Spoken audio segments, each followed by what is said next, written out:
bien anunciábamos, la charla del día de la fecha se llama Omnia Horta Occidunt et Auctas Senescunt, el ocaso del prompting legal, legal prompting e IA generativa, IA gen jurídica. Y justamente como hemos hecho esta serie, he tenido la intención de compartir esta serie de charlas siempre inspirándonos en una frase que nos evoque una situación que naturalmente estamos atravesando en lo que respecta a nuestro ejercicio profesional. Particularmente este vocablo que les acabo de comentar tiene que ver con aquello que nace, muere y lo que crece envejece. Es una frase de un historiador romano, Salustio, ¿qué significado nos evoca esta frase y por qué la relacionamos justamente con el prompting legal y con la inteligencia artificial generativa jurídica?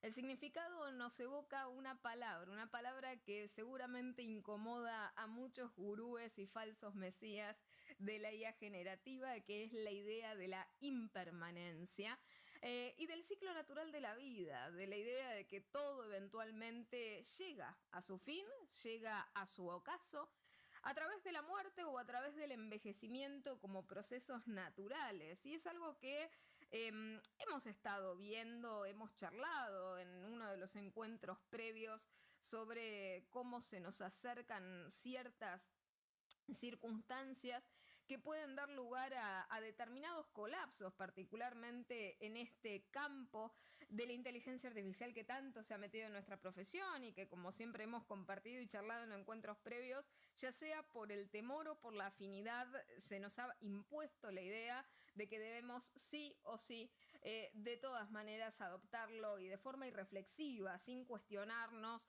los riesgos, sin dimensionar el impacto a nivel cognitivo y mucho menos el impacto en términos de calidad jurídica, que es naturalmente lo que más me ha preocupado y que más he señalado, la pérdida del objetivo que nosotros tenemos al ejercer profesionalmente el derecho.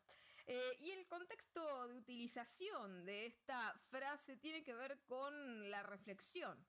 La reflexión sobre la fugacidad, y esto creo que es algo muy característico de lo que estamos hablando, porque solemos decirle hype, entusiasmo, y acompañado muchas veces de un sentimiento que es y se acuña en función de los vocablos anglosajones, el FOMO, el Fear of Missing Out, el miedo a perderse algo.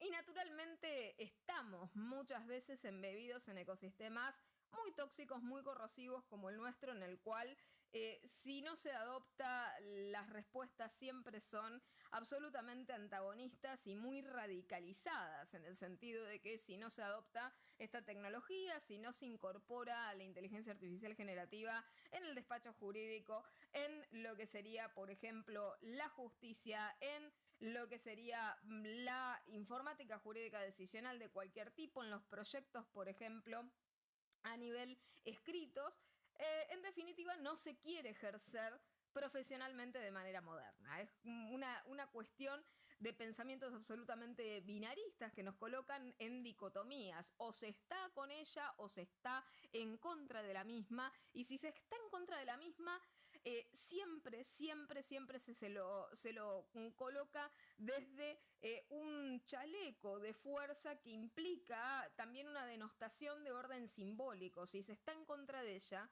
no es porque sabia o críticamente se la rechaza, sino por el contrario, porque no se es lo suficientemente capaz como para comprenderla. Entonces se la rechaza desde la ignorancia. Y por lo tanto, nosotros naturalmente nadie desea ser ignorante, nadie desea ser antimoderno, nadie desea ser antitecnológico, así que vamos a entender que la presión social en esta adopción es todo menos orgánica. Es decir, ya sea por temor o por afinidad, vamos a adoptarla. ¿Y por qué? Y bueno, porque a nadie le gusta ser tildado de antitecnológico, ser la resistencia en este tipo de cuestiones tiene un precio natural a nivel social. Justamente charlábamos con la doctora Barrientos antes de arrancar la clase un montón de posicionamientos que a lo largo de los años he estado vertiendo y que naturalmente fueron muy incómodos años atrás y que recién ahora empiezan comienzan a ser cómodos y comienzan a ser compartidos por muchos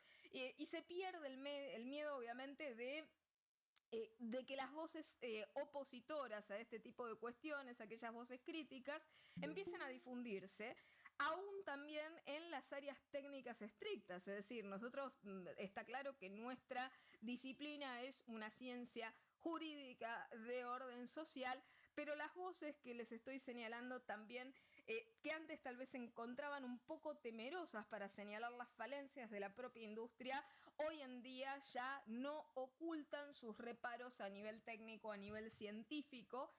Por lo tanto, hay una revolución muy, muy interesante al respecto de salida del oscurantismo en el cual estuvimos subsumidos por lo menos a lo largo de los últimos años.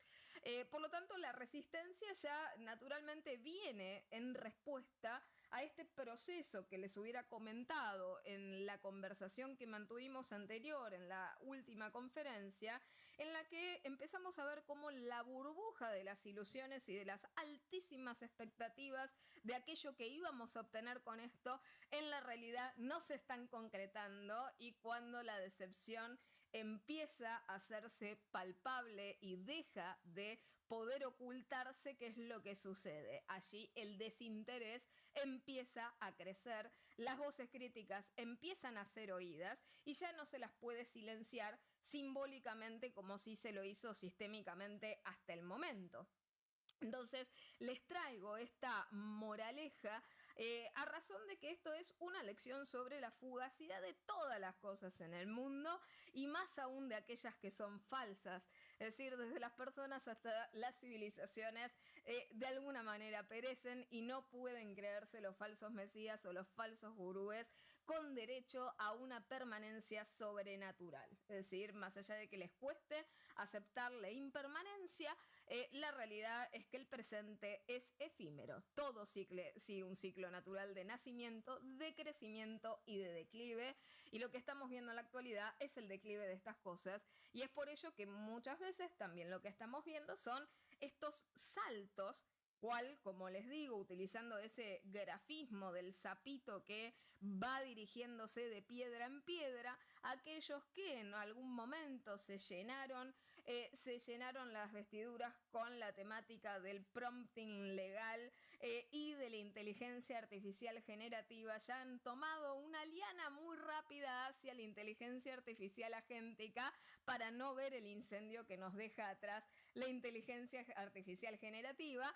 Y les puedo decir que al mismo tiempo que se están dando cuenta que están saltando a la IA agéntica, también están acercando la mano hacia otra liana, porque claramente ya saben que el fracaso con efecto dominó también puede acercarse. Por lo menos en el estado actual del arte. Esto no estoy queriendo decir, y de ninguna manera me conocen y demás está aclararlo con la doctora Barrientos, no soy obviamente un personaje antitecnológico, justamente me dedico al derecho informático, a la ciberseguridad, a la ciberdefensa, amo la tecnología, pero como a todo hay que tenerle respeto y no todo se soluciona con tecnología. Por lo tanto, esas visiones tecnoreduccionistas o tecnooptimistas, como quieran decirles, solamente miran una parte del problema. La realidad es que en el estado actual del arte, científicamente está ocurriendo lo que estamos viendo. Las capacidades que se nos prometieron no son las que las herramientas son capaces de dar, siguen estando en un estadio absolutamente experimental, y es por eso que estamos padeciendo cada vez más consecuencias de diverso orden, como las que vamos a ir mencionando a lo largo del encuentro un poquito más adelante. Pero la realidad es esta: como ya se viene obviamente esa esa ola del tsunami, es decir, estamos viendo cómo la línea de la costa se está yendo hacia el fondo y por lo tanto va a venir el paredón de agua. Como les digo, la próxima liana puede llegar a ser una cuestión de forencia liviana, de la utilización de blockchain, es decir, saltar estocásticamente hacia otros temas tecnológicos que se puedan reproducir y verbalizar y que suenen igual, como les gusta decir esa palabra, igual de robustos que los anteriores y por ende inexplicables. Porque también existe esa cuestión de dominación intelectual simbólica de que algo es tan complejo que se lo deja de explicar porque se entiende, se sobreentiende que el receptor no va a ser capaz de comprender o de tomar la idea que nosotros vamos a verbalizar. Y cuando ello sucede, abogados, saquemos nuestra deformación profesional a la luz, está claro que se está ocultando algo, porque si algo nos sobra es capacidad de comprensión. Si alguien no nos quiere dar transparencia informativa, es porque está buscando que la opacidad naturalmente prevalezca.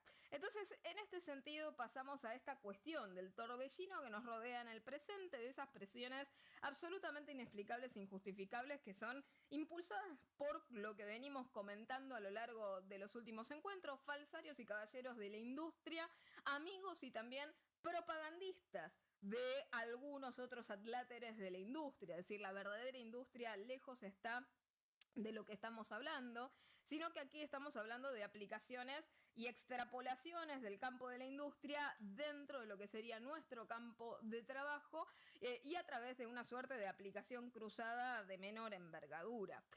Y en ese sentido es recalcado a lo largo de los encuentros que hemos compartido nuestro deber, nuestro imperativo, podría decirse, de orden moral y herramental, de resistirnos a este tipo de cuestiones. ¿Por qué? Porque naturalmente del otro lado tenemos otra tensión mucho más fuerte que es el imperativo también moral y herramental de recurrir y de depender de la inteligencia artificial generativa y sumemos, si quieren, la inteligencia artificial agéntica, que es lo que se viene o lo que están sustituyendo con mucha rapidez para que no nos demos cuenta del fracaso del anterior.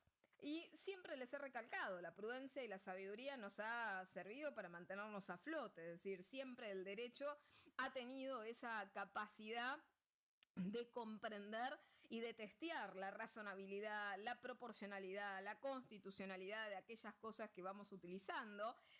Y esto que muchas veces se reconvierte simbólicamente de manera negativa, de que el derecho va detrás de los hechos y siempre llega tarde. Por el contrario, si lo miramos de manera positiva, el derecho va detrás de los hechos porque persigue la existencia primero del consenso social para recién allí adoptar el cambio social general para todos. Entonces no se trata de imponer el designio de unos pocos por acelerar más allá de los hechos. Esto es lo que está pasando en la realidad con la inteligencia artificial generativa. Tenemos, si miramos y sacamos un poco, ¿no?, la cabeza de la cámara de eco, en la que nos dicen todos están utilizando IA generativa, todos están haciendo esto, etcétera, etcétera, y nos ponemos a mirar la verdadera industria. ¿Qué es lo que vemos? 95%, según obviamente estudios que se han realizado y que hemos comentado en charlas anteriores, 95% de los proyectos grandes de industria reales, no de adláteres locales que buscan el pan y la media luna detrás de colocar licencias y utilizar la abogacía como fuente de usuarios y nuevo mercado para conquistar y para extraer datos. Saquemos eso, miremos a la verdadera industria. El 95% de los proyectos no tienen rentabilidad real. Se imaginan que si una industria se basa en solamente un 5%, está claro que está camino al colapso. Además de eso, los usos, uno dice, no, bueno, la abogacía tiene que depender para un uso laboral exclusivo. Y uno mira las estadísticas reales de los usos de estas herramientas y la mayoría de los usos no son laborales, son personales.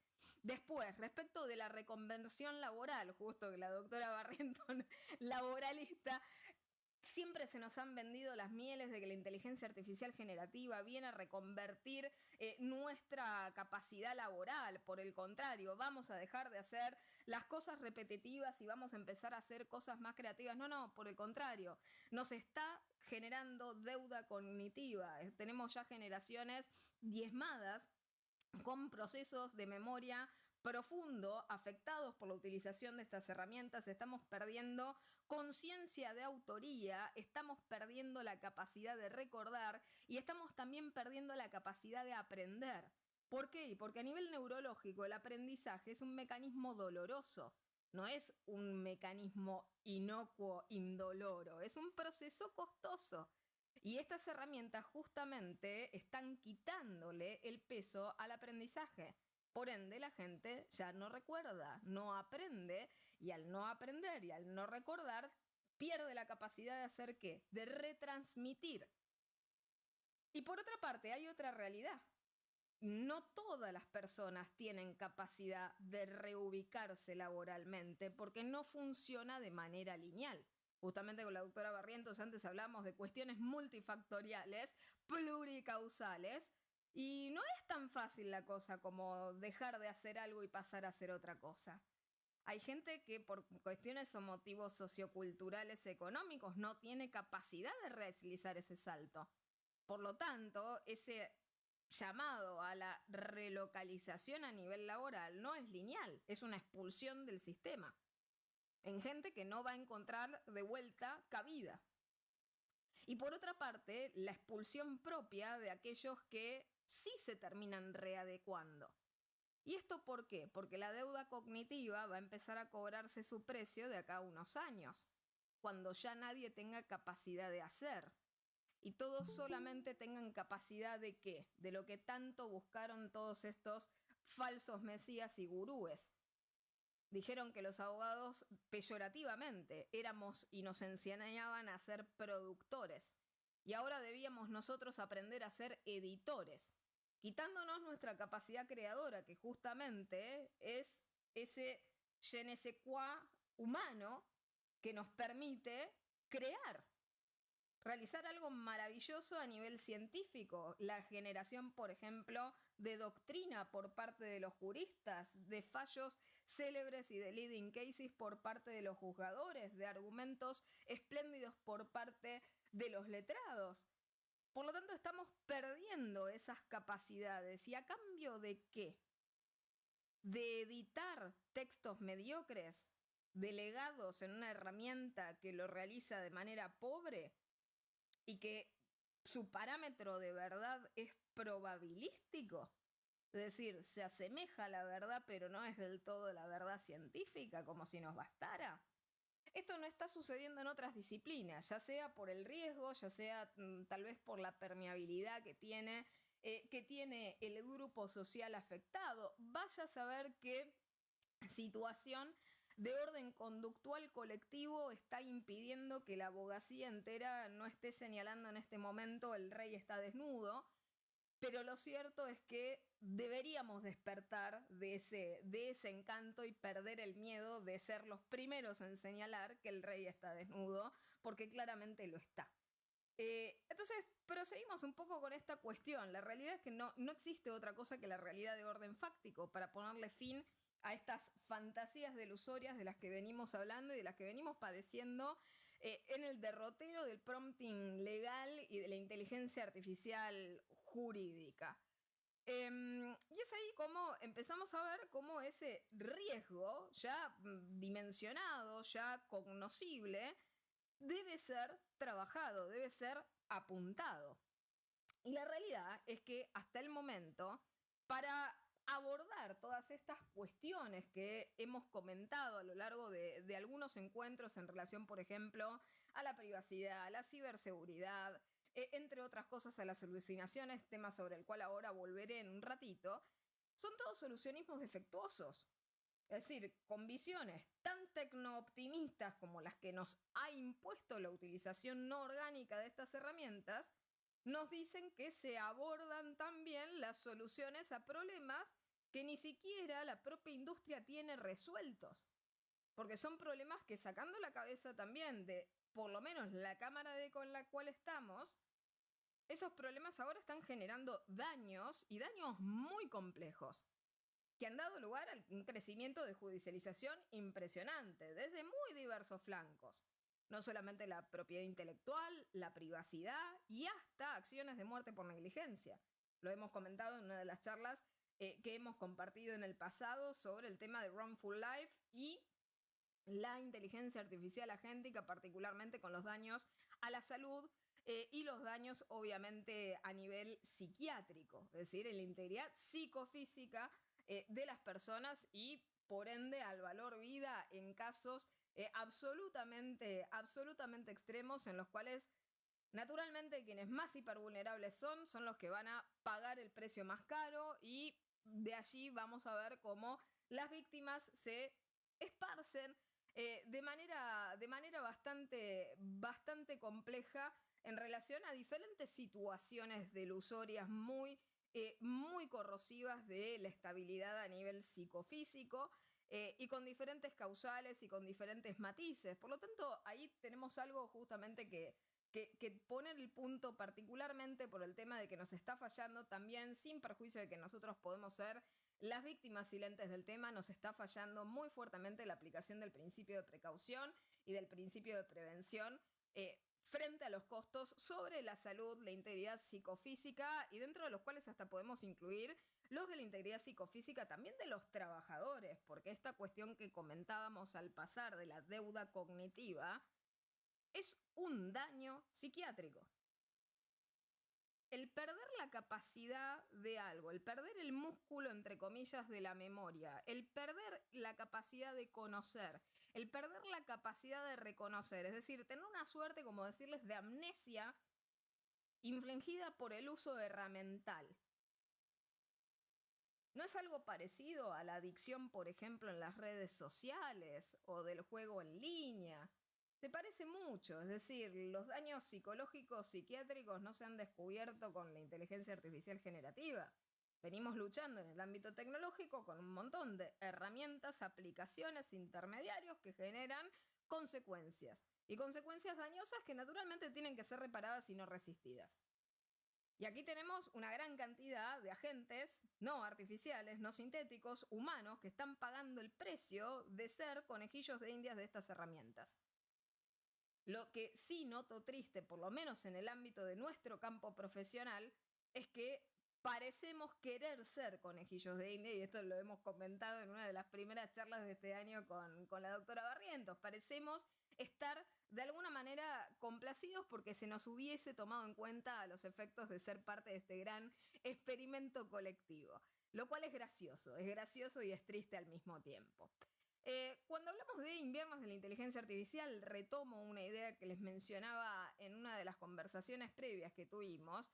Son periodos que vienen, obviamente, sucedáneos a la defraudación que existe en este campo, porque frente a las expectativas absolutamente hiperinflacionadas, el estado actual del arte a nivel científico no permite justamente dar lugar a la satisfacción de esas expectativas del estado de euforia, de efervescencia que se tiene en ese campo.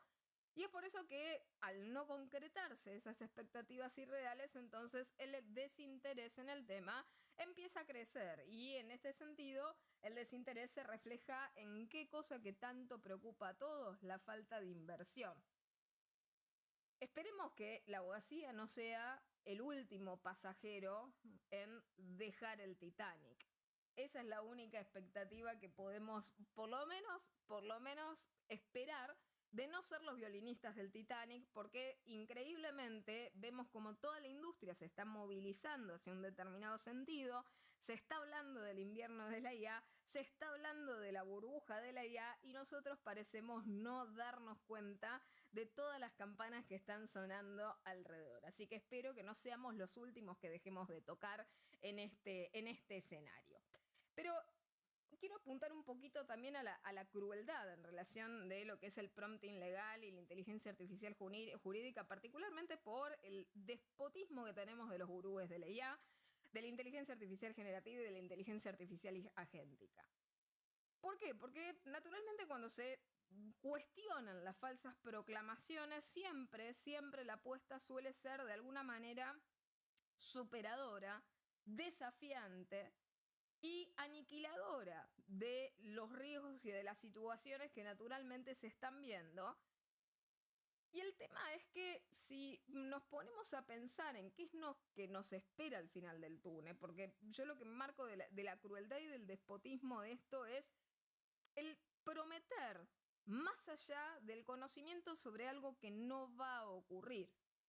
Y lo increíble es que la única esperanza, entre comillas, que nos puede llegar a salvar, en definitiva, y es complejo esto, porque parecemos tal vez tampoco darnos cuenta en lo discursivo que les estoy comentando, si estamos esperando, como decirles de alguna manera, la salvación a través del invierno de la IA, que sería un gran colapso, nos estamos alegrando de una tragedia, es decir, estamos esperando de que el Titanic se termine de hundir, por lo menos para rescatar nuestra propia profesión después del hundimiento.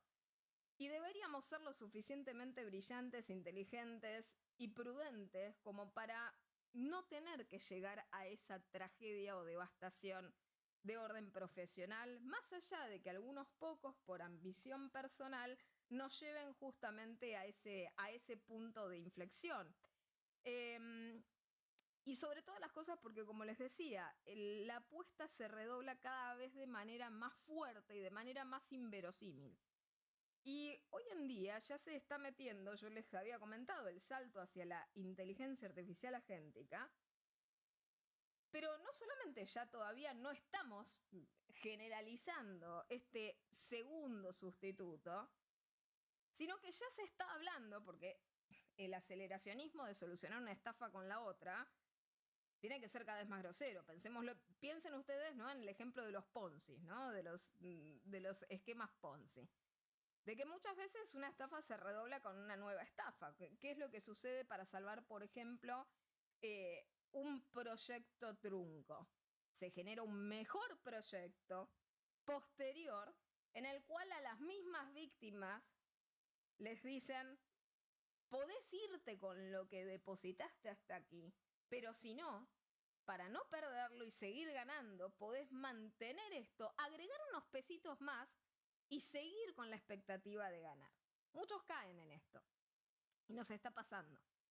¿Por qué? Porque saltamos de la inteligencia artificial generativa, nadie nos dice cómo vamos a estrellar esa locomotora, ya nos están vendiendo la inteligencia artificial agéntica y los atléteres propagandistas de los falsos mesías ya están hablando de la singularidad y de la inteligencia humana aumentada. Es decir, ya estamos pensando en que vamos a fusionarnos con la inteligencia artificial y lograr de esa manera una inteligencia artificial aumentada que sea prácticamente análoga a la humana.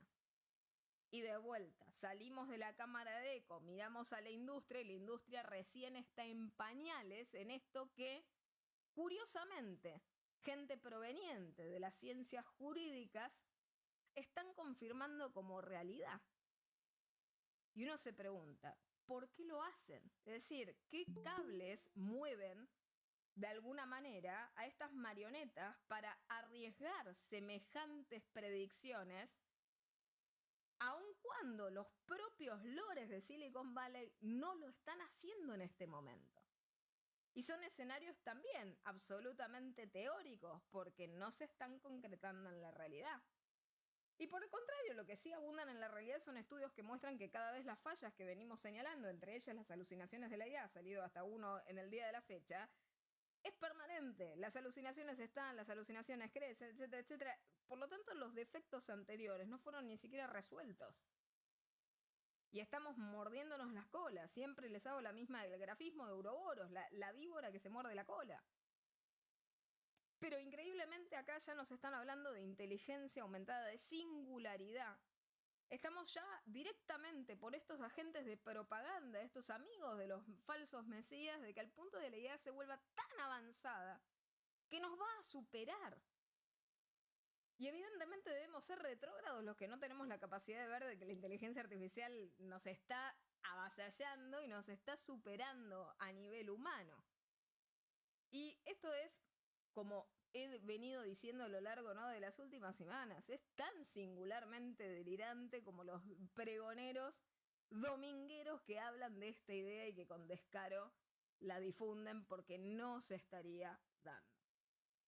Entonces, pasamos un poco, ¿no?, a cuestiones problematizantes sobre estas prácticas que vienen, obviamente, bregando por la falta de fatiga, la implementación, la ductilidad en la implementación y demás. Lo cierto que estamos viendo es que los algoritmos, con el paso del tiempo y cuanto mayor es el uso, como todas las herramientas, porque esto tampoco escapa al sentido común, cuanto más usamos una herramienta, más se deteriora la misma. Es decir, nunca hemos concebido una pluma que cuanto más la utilicemos, mejore. Por lo general, en algún momento se quiebra y tenemos que comprar otra. Y lo mismo sucede con todas las herramientas de la vida, las herramientas que sirven para optimizar tareas que nosotros sabemos hacer, ¿no? Para realizar por nosotros cosas para que nosotros dejemos de tener la capacidad de hacerlas y nos volvamos cada vez más ignorantes. Por lo tanto, el problema que tenemos es no entender a las herramientas que son como herramientas. Nos han vendido que el prompting legal prácticamente era casi una competencia de orden jurídico. Hemos compartido una charla con la doctora Barrientos en la que les he explicado todo lo que no es derecho. Y el legal prompting, por más que le pongan legal, jurídico, lo que sea, no es abogacía, no es derecho, no es ciencias jurídicas. Son instrucciones, es ingeniería de instrucciones, de una herramienta que funciona probabilísticamente.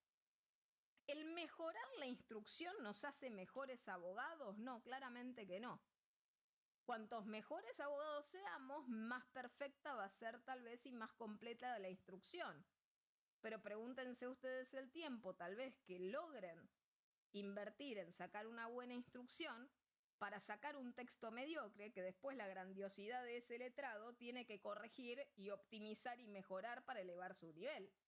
Salvo que pretenda que bajar su nivel profesional y complacerse con la edición de un texto mediocre, que se obtuvo a través de una instrucción muy rica que le costó mucho tiempo, tiempo que pudo haber invertido tal vez en escribir ese producto que les viene de segunda mano, que es probabilístico, que tiene menor calidad, que no tiene comprensión, que no tiene, podría decirse hasta esotéricamente, que no tiene alma. Entonces, hay un quiebre, les diría, en esto que venimos resaltando en un montón de encuentros anteriores a nivel ético profesional.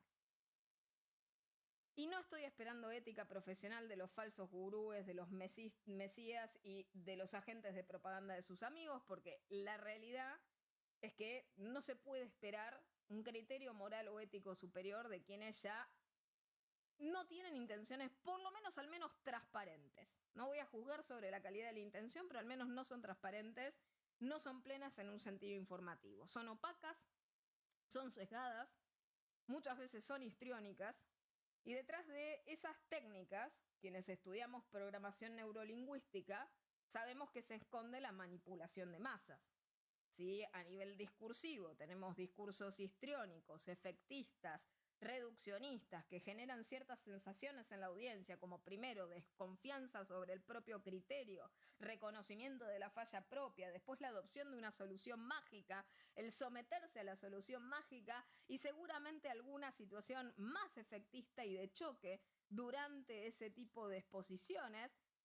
Tenemos las fórmulas claves que ya hemos visto reproducidas en un montón de casos precedentes de diversa índole, en diversos campos, que han terminado realmente muy mal en el sentido del resultado a nivel humano. Si quieren buscarlo, el caso de Téranos, creo que es el ABC teórico de lo que puede ocurrir en un caso, ¿no?, en este sentido, donde una persona, o sea, para resumírselos de manera muy, muy abreviada, una persona con una idea maravillosa estructura una gran estafa en torno simplemente a una idea no probada, no demostrada, y a través de tutoriales que simulaban lo que hacía esa idea.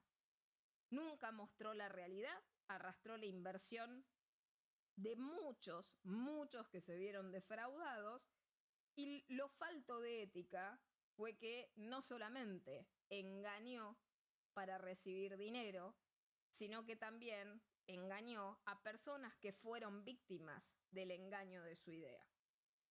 Y que en el caso particular de lo que fue Téranos, recibieron resultados de análisis clínicos que no se le debieron brindar a ningún paciente, por respeto, y por otra parte, por preservación de su integridad a nivel salud, ¿no? Pero es un gran capítulo y lo digo porque tiene muchos elementos. Tiene nombre épico, tiene muchas cuestiones de orden hasta teatral. Era una persona, si lo buscan, una mujer que hasta de alguna manera modulaba su voz. Se vestía de una forma particular, evocando a un personaje tecnológico muy, muy conocido, de la marca de la manzanita. Y por lo tanto tenía directamente una imagen icónica, un tono teatral muy ensayado, y hoy en día en la actualidad estamos viendo este tipo de cuestiones extrapoladas naturalmente al campo de lo que es la adopción inorgánica, particularmente en el ámbito jurídico de la inteligencia artificial. Y la inteligencia artificial generativa está plagada de problemas que a mero, obviamente, repaso voy a señalarles, entre ellas las alucinaciones, los resultados que son inconsistentes, los sesgos que todavía tampoco se han resuelto, la falta de explicabilidad y las métricas de estos modelos, y lo que veremos en los próximos años venideros en materia de seguridad y privacidad, y ni hablemos de propiedad intelectual, que son las áreas naturalmente más devastadas al respecto. Pero en relación justamente a este tema, ¿no? del prompting legal y por qué todo lo que nace muere,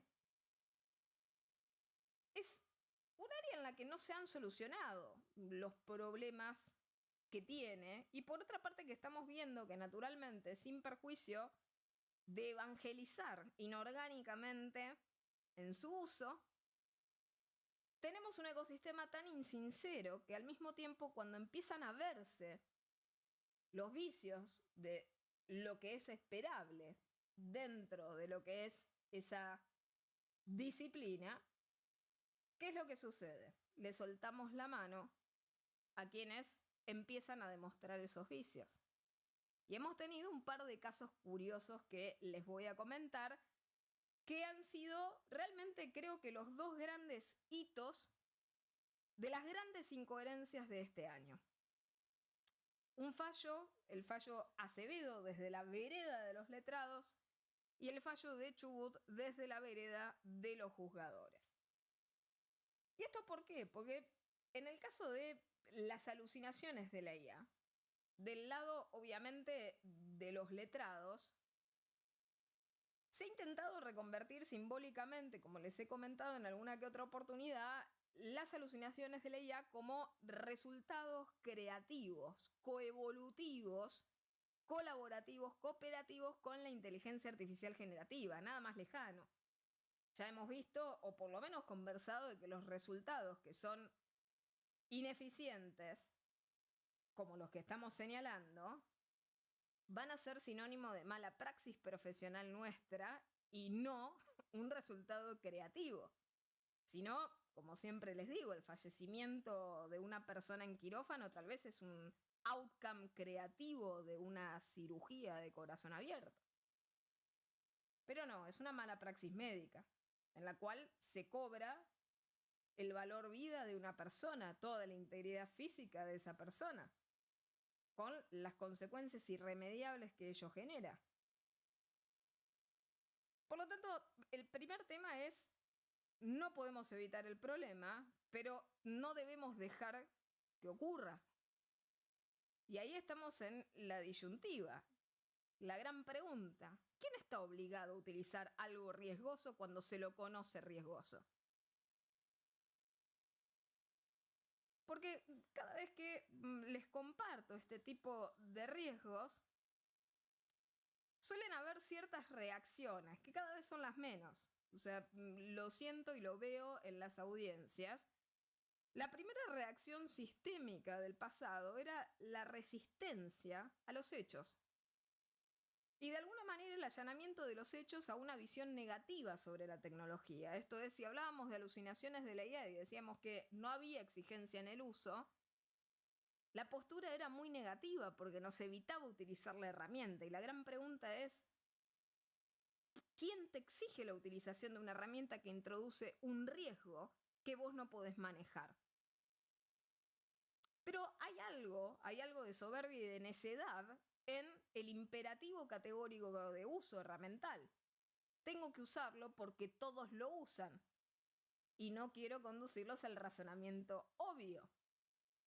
Si tenemos 8 millones de moscas, está claro que no por ello son más sabias. El hecho de que una masa siga un determinado tipo de decisión no implica que la decisión sea correcta, adecuada, idónea. Y mucho menos en un campo profesional como el nuestro, en el cual la primacía del criterio profesional debería ser lo que termine y cierre ese ciclo decisorio. Por más que nos vendan mieles sobre un determinado producto o servicio, nuestra competencia y capacidad crítica a través del ejercicio de nuestra idoneidad profesional nos va a permitir juzgar si debemos incorporar esto o no, o aguardar a qué. A que esos riesgos del desarrollo se resuelvan. ¿Por qué? Porque estamos frente a un producto elaborado a nivel científico en un estadio experimental. Y si recordamos nuestra codificación civil y comercial, de que si tenemos algo experimental tenemos que consentirlo especialmente porque y por el riesgo extraordinario al cual nos estamos sometiendo, ¿realmente vamos a introducir riesgo extraordinario en nuestro ejercicio profesional de forma inmanejable? Y después se nos han vendido las soluciones de la auditoría algorítmica, que después fue licuándose con el tiempo, pero lo han intentado solucionar estos temas con esa idea. Pero sin perjuicio de esto que les estoy comentando, pasamos al tema del prompting y lo dejo pendiente. El prompting como disciplina para generar mejores instrucciones. Y esto es justamente lo que se puso en duda con este precedente de la provincia de Chubut en relación a una cuestión que terminó afectando a un juzgador por una transcripción descuidada de un párrafo que obviamente fue producto de la utilización de una inteligencia artificial generativa y en la cual se ponía naturalmente en duda respecto de cuál había sido, entre tantas otras cosas a comentar, de cuál había sido la instrucción que el juzgador había dado. Porque no se sabía, porque no había transparencia informativa y nos preocupaba la instrucción. Ahora, lo pregunto como jurista, ¿realmente nos preocupa la instrucción? ¿O nos debería preocupar que el jugador recurra a herramientas de estas características? Porque realmente de ese fallo en el cual, como les digo, la deslealtad del propio ecosistema que le termina soltando la mano literalmente a un juzgador porque se anula su sentencia con motivo de una transcripción equívoca que no debió trasladar al texto de la sentencia, que decía que ese producto que estaba trasladando, que estaba copiando y pegando allí, era producto de una inteligencia artificial generativa. Lo que siempre me pregunto y les señalo es si la situación sustancialmente variaba estando o no estando esa transcripción que operó como corazón delator en la sentencia. ¿Por qué? Porque si no estaba esa transcripción, la sentencia era igual de defectuosa, solo que ojos que no ven, corazón que no siente. Hubiera sido exactamente lo mismo, la inseguridad jurídica hubiera sido la misma. No lo hubiéramos sentido por la opacidad informativa o por la falta de transparencia en el uso, pero el efecto hubiera sido exactamente el mismo. Entonces, aquí voy a ir deteniéndome un poco en relación, ¿no?, a estos dos pronunciamientos para apuntar algunas cuestiones y ver cómo esta parafernalia del entusiasmo está llegando naturalmente a su ocaso, está llegando a su fin y que en algún momento se ha envejecido. Cuando se habla del prompting efectivo siempre se hace foco, ¿no?, en el contexto, en la personalización. Y algo que nosotros sabemos es que cuanto más contexto aportamos, más datos volcamos. Cuantos más datos volcamos, más privacidad violamos. Por lo tanto, bueno, hay que ser prácticamente un cirujano de la palabra, es decir, volcar información sin volcarla verdaderamente para que el resultado sea perfecto. ¿Y todo esto por qué? Porque evidentemente no entendemos nada de tecnología. ¿Y por qué? Porque esa herramienta opera desde un determinado sitio, con una determinada suscripción, pagada por una determinada persona, utilizada en un determinado horario. Y la transcripción del producto se hace en un determinado lugar. Y si yo escaneo los diferentes lugares donde pudo haberse transcrito eso, puedo encontrar situada esa transcripción y volver a reidentificar el uso. Por lo tanto, cuando tanto se recomienda el cuidado, porque también a este juzgador se le señaló la falla en términos del resguardo de la privacidad, porque para sacar esa instrucción tuvo que haber volcado los datos personales de las partes, por ejemplo, y del perito. La gran pregunta es, ¿solamente se viola la privacidad haciendo eso o se la viola por default utilizando la herramienta en el despacho? ¿Por qué? Porque el uso totalmente anónimo de herramientas que no operan bajo anonimato es totalmente identificatorio. Son herramientas que tienen instancias de privacidad muy reducidas. Ellos mismos para su propio entrenamiento utilizan los datos que vuelcan los usuarios. Además de eso, tienen a los usuarios identificados. Por lo tanto, esto es no comprender la herramienta. Cuando se le dice a los letrados, no, hagamos protocolos, los protocolos que hace la justicia, tanto los protocolos que hacen los colegios para los matriculados, y le dicen resguarden la privacidad, no vuelquen datos privados. Con eso no se soluciona, y se lo digo como experta en privacidad, no se soluciona el problema. La herramienta ya de per sí misma no es privada, conserva los historiales y la misma lo avisa. De hecho, hemos tenido escándalos de exfiltración de historiales. Por lo tanto, hay que tener en cuenta que cuando utilizamos una herramienta de un tercero de estas características, la privacidad del despacho, de la oficina, se pierde. Y por ende también se pierde la ciberseguridad. Pero nadie está hablando de esto porque tal vez es muy opaco, ¿no? No es lo suficientemente robusto como para mencionarlo. Pero bueno, la formulación crucial es clave. Por lo tanto, se insta a, de alguna manera, formar a los operadores jurídicos del derecho en la realidad de la utilización del prompting y demás. Siempre se inyectan datos reales de alguno u otro lado, en alguna u otra instancia. La opacidad algorítmica no se soluciona de ninguna manera, porque de vuelta nosotros como usuarios no podemos solucionar lo que por default no está resuelto. No podemos explicar lo que no se explica por parte de quienes generan estos modelos. Entonces el sistema ya en sí mismo no es transparente. Y no hay manera de colocar transparencia al final de la línea de producción, cuando toda la producción no fue transparente. Por otra parte, la documentación permanente de las instrucciones también es algo complejo. Porque hablamos tanto, ¿no?, de cómo estas cosas aceleran nuestras vidas y permiten que... Hermoso.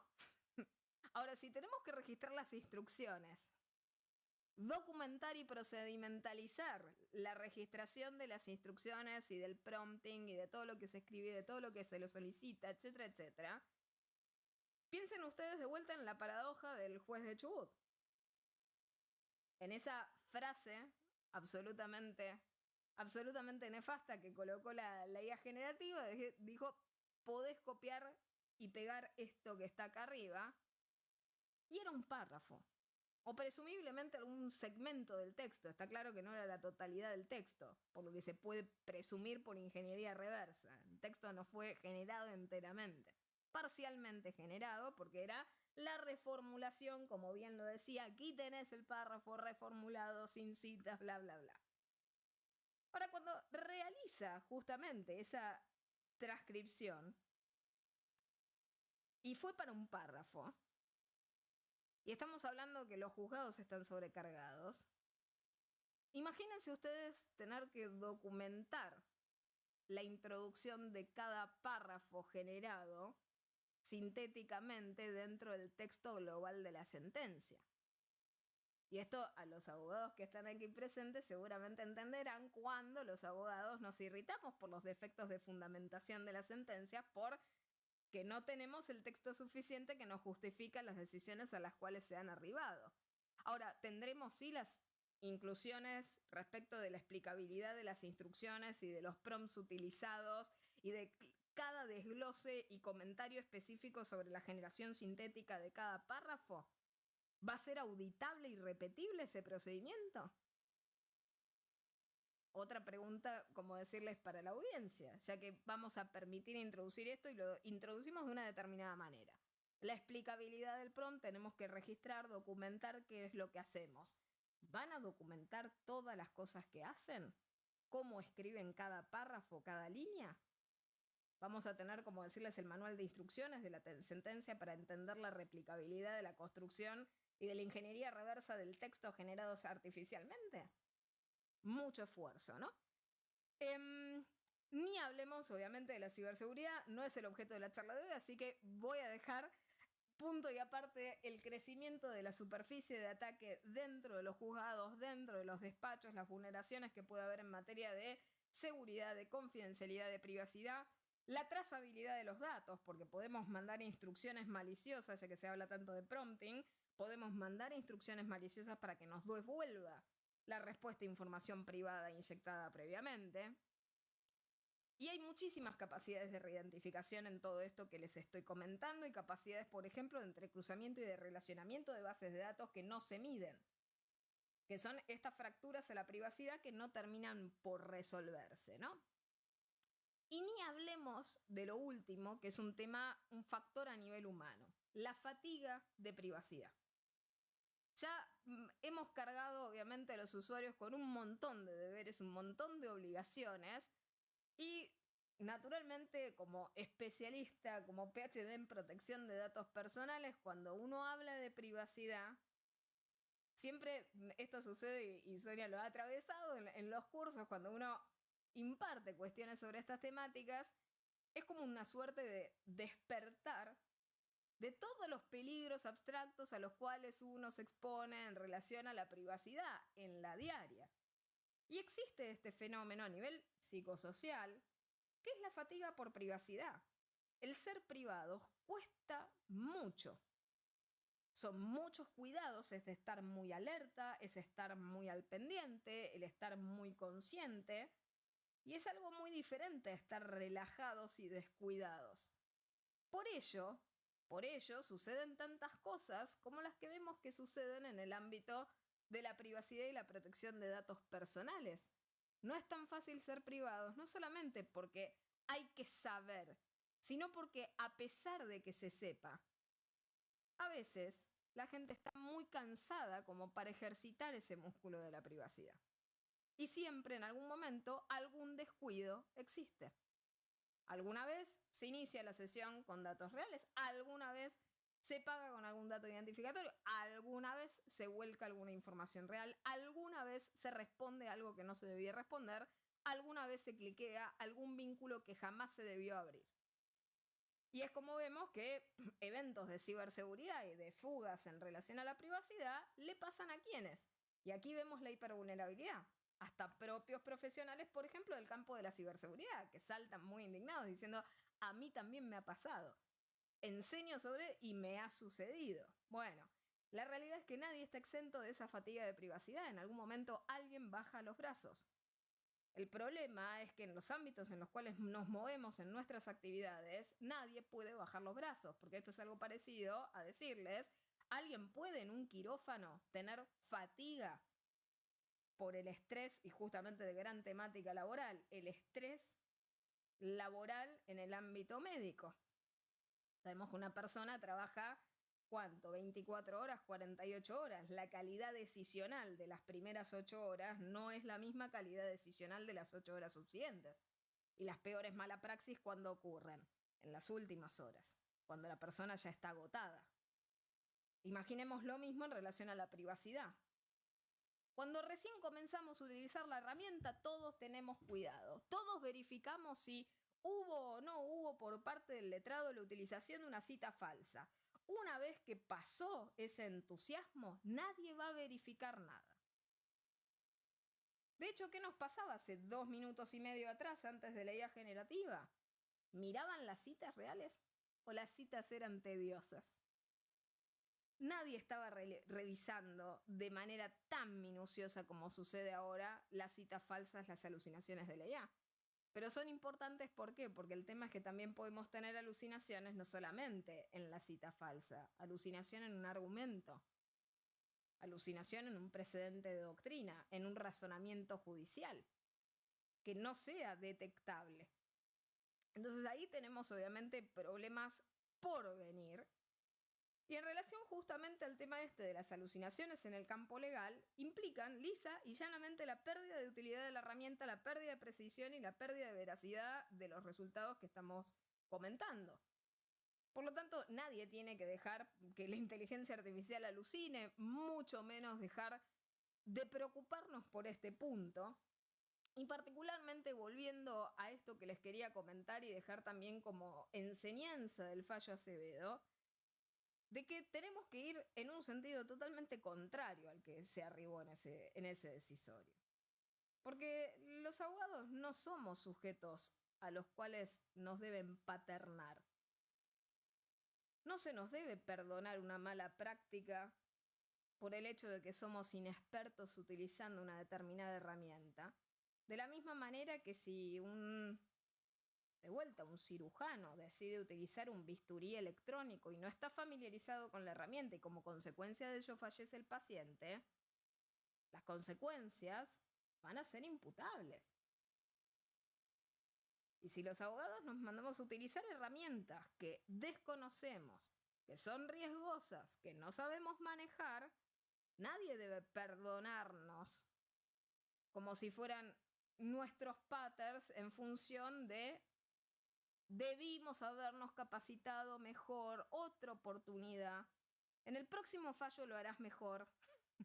No transcribirás esa alucinación. Vas a verificar el texto, etcétera, etcétera.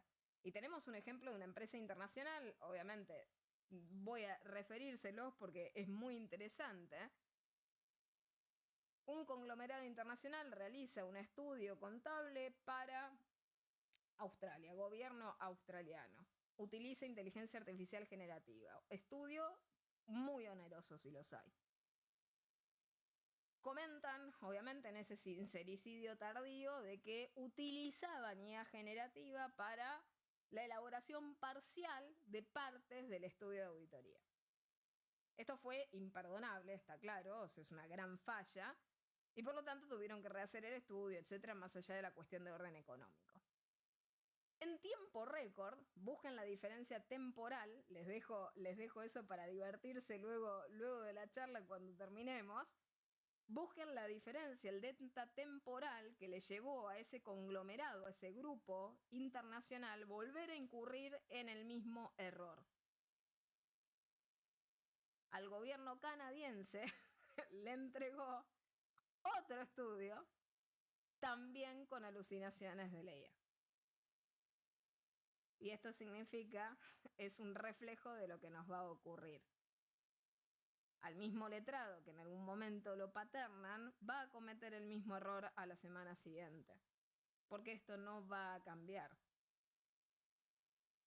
La fatiga de no pasar por el proceso de realizar las cosas desde cero ya se ha vuelto dependencia herramental.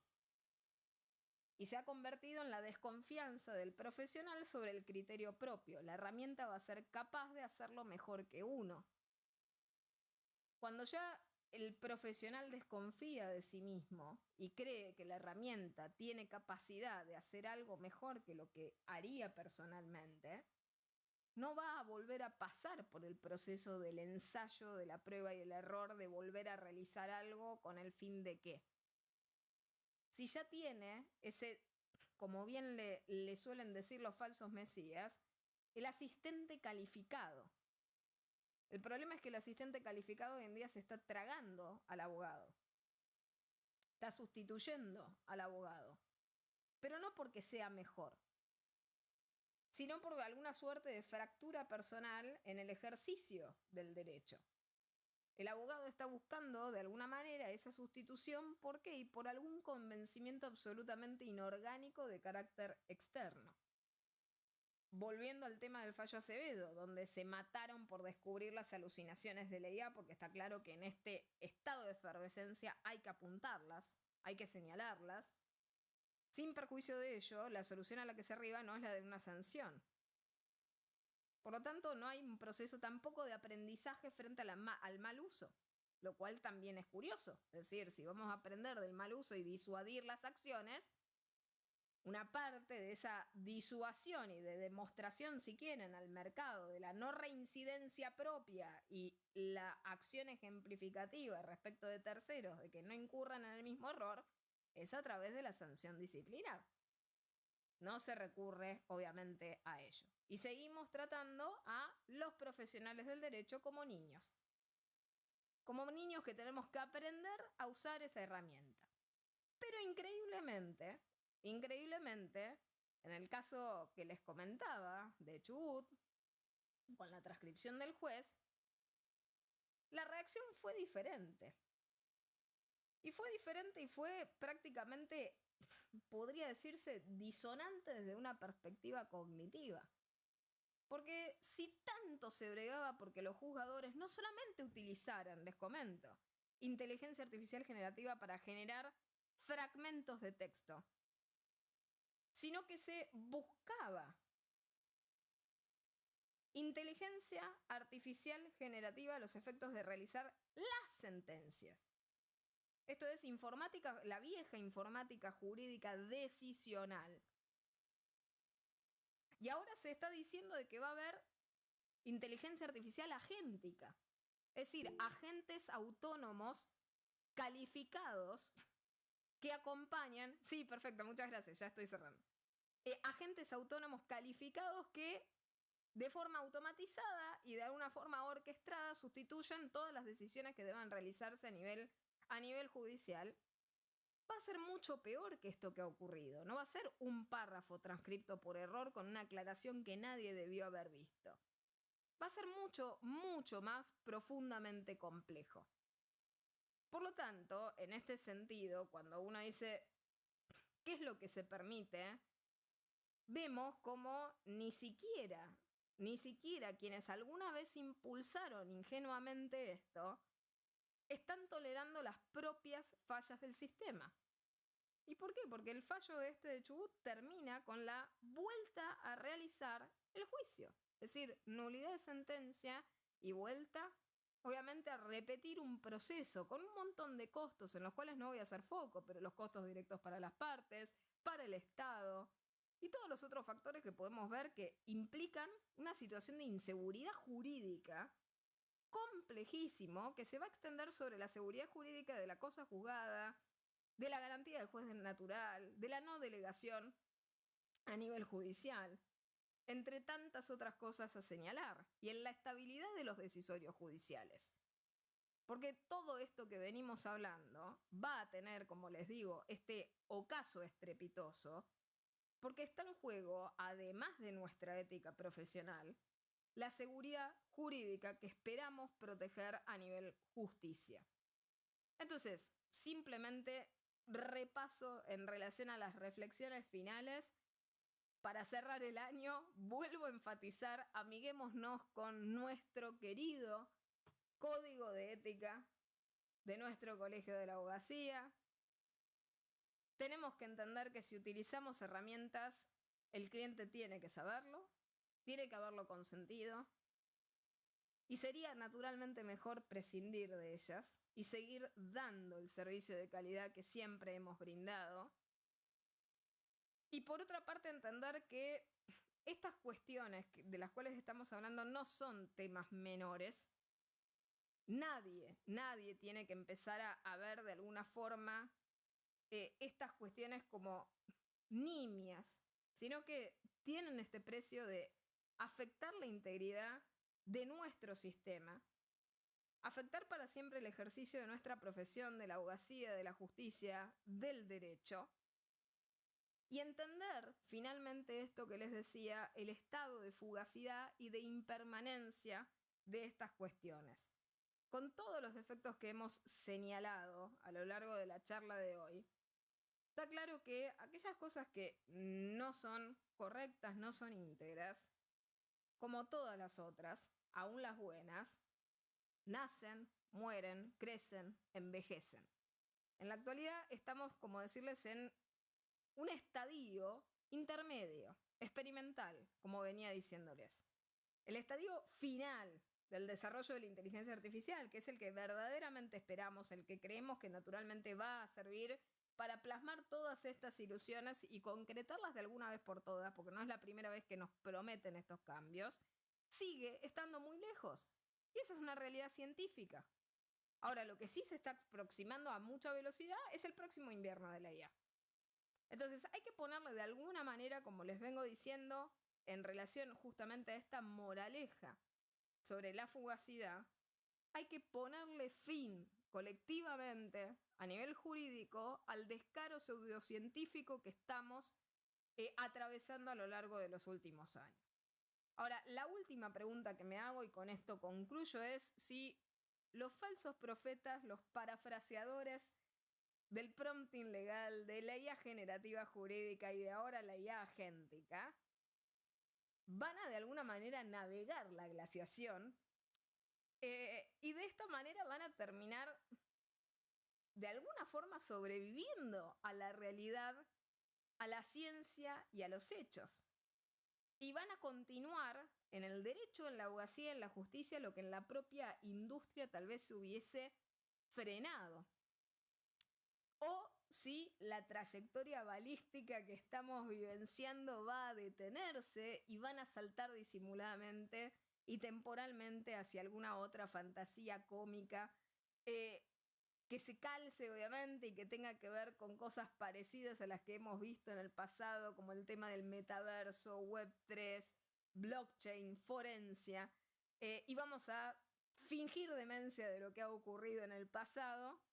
No sabemos todavía, lo que simplemente podemos decir, no sabemos todavía cuál será nuestro destino, pero sí vamos a poder predecir algo, creo que definitivamente que sin dudas van a hacer todo lo que hagan detentando el mismo histrionismo vanidoso, cada vez más petulante y extremo que hemos estado viendo a lo largo de estos últimos años.